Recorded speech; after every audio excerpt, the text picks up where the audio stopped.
Magandang araw mga katuto.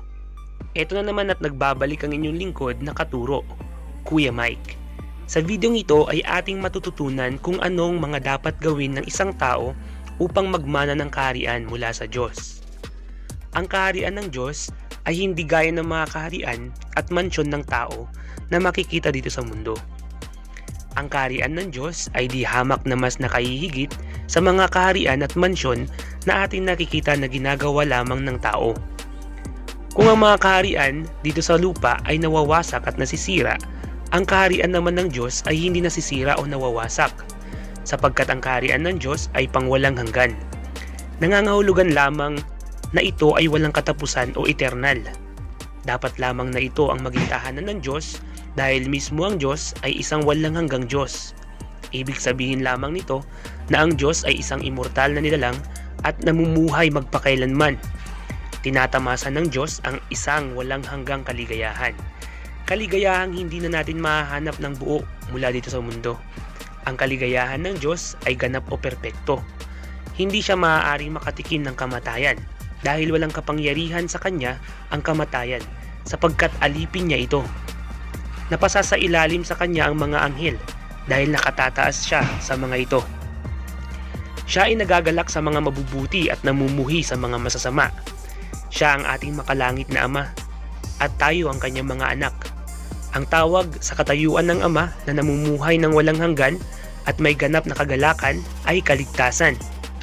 Nangangahuluga ang tinatamasa ng Diyos ang kaligtasan dahil ligtas siya sa kahit anong mga bagay na maaaring magbigay sakit o kalungkutan sa kanya. Hindi gaya ng tao na minsan may kasiyahan at may bigating nararanasan. Kontrol ng Diyos ang lahat ng bagay na meron sa mundo habang ang tao ay hindi nakasisiguro sa kung anong kahihinatnan niya sa mundo. Kung ating susuriin at pag-aaralan ang kalagayan ng Diyos ay di hamak na kanais-nais di tulad ng meron tayo ngayon dito sa mundo. Ang Diyos ay mapagmahal at hindi makasarili. Nais niyang ibahagi ang parte ng kaligtasang kanyang tinatamasa sa ating mga anak niya. Tayong lahat ng tao na bubuhay dito sa mundo ay tinawag niyang mga anak at lahat tayo ay maaaring magmana ng katulad ng kanyang tinatamasa sa kasalukuyan at iyan ay ang buhay na walang hanggan at ang ganap o perpektong kaligayahan.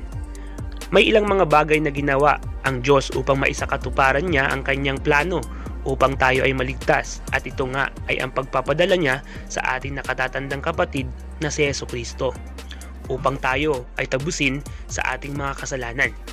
Ang pagbabayad salang ito ay tinubos ang kasalanan ng mga tao mula sa panahon ni Adan hanggang sa panahon pang darating hanggat hindi pa sumasapit ang ikalawang pagparito ng Panginoon. Ito ang isang bagay na ginawa ng Diyos upang tayo ay magkaroon ng pagkakataon na magmana ng kaligtasan. In short, mga katuto, ang kaligtasan ay ang mamuhay ng walang hanggan na may ganap na kaligayahan kasama ang ating Panginoon at mga mahal sa buhay. At ang pagbabayad sala na ginawa ni Jesucristo ang magiging susi upang tayo ay tuluyang maligtas. Ngunit mga katuto, hindi ibig sabihin na ang Diyos na si Jesucristo ay nagbayad sala na ay wala na tayong gagawin kundi maghintay ng kamatayan at paghuhukom. At matapos nito ay ipapataw sa atin ang buhay na walang hanggan o kaligtasan ng walang kahirap-hirap. Hindi ito ang gustong iparating sa atin ng Diyos sa ginagawang pagbabayad sala ng Diyos na si Jesucristo para sa atin. Ang pagbabayad sala ni Jesucristo ay susi upang tayo ay tuluyang maligtas. Paano nga ba gumagana ang pagbabayad sala sa bawat tao? Ang sagot dito mga katuto ay dapat nating gawin ang kondisyon ng pagbabayad sala.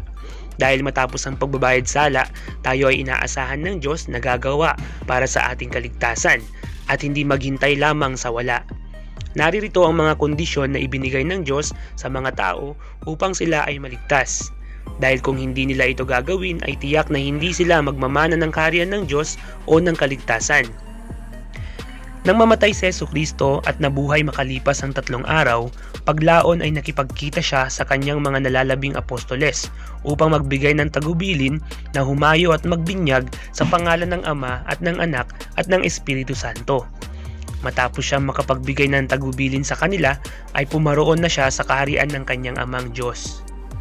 Ang tagubilin ay mahigpit na ipinagawa sa mga apostoles sapagkat ito ang kailangang gawin ng isang tao upang siya ay maligtas sa kaharian ng Diyos at magmana ng buhay na walang hanggan. Itinagubilin niya sa kanyang mga apostoles na mabinyagan ng mga tao sa pamamagitan ng pangalan ng tatlong panguluhang Diyos. Ngunit kaakibat nito ay ang pananampalataya, pagsisisi, pagbibinyag, pagtanggap ng kaloob ng Espiritu Santo at pagtitiis hanggang sa wakas. Ito ang mga kondisyon ng Diyos upang ang isang tao ay maligtas. Ating isa-isahin ang mga alituntunin at ordinansang itinagubilin ng Diyos sa kanyang mga apostoles. Una ay ang alituntunin ng pananampalataya. Ito ay naisasagawa ng isang tao kapag siya ay naniniwala sa mga bagay na di nakikita ngunit totoo. Gaya na lamang ng hangin, hindi natin nakikita ang hangin ngunit alam nating may hangin sapagkat nararamdaman natin ito. Ganun din ang pananampalataya sa Diyos. Hindi natin nakikita ang Diyos ngunit tayo ay naniniwala dahil alam natin sa pamamagitan ng pakiramdam na totoong may Diyos.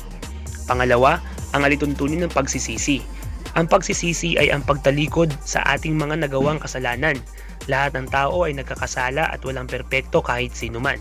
Ang mga pagkakasalang ito ang nagiging dahilan upang ang ating mga kaluluwa ay madungisan at maging dahilan upang hindi tayo matanggap sa kaharian ng Diyos at magmana ng kaligtasan.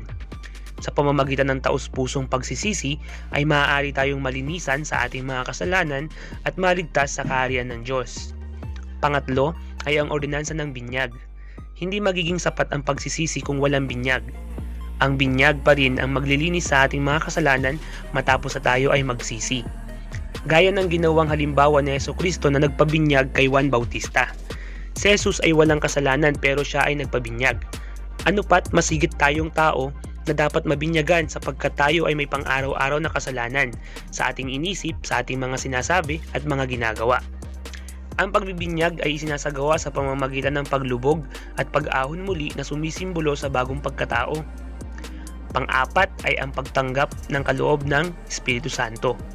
Ito ay isang ordinansang dapat matanggap din ng tao upang siya ay tuluyang magmana ng buhay na walang hanggan sa kaharian ng Diyos. Ito ay sinasagawa sa pamamagitan ng pagpapatong ng mga kamay ng mga tao may otoridad na magsasagawa nito.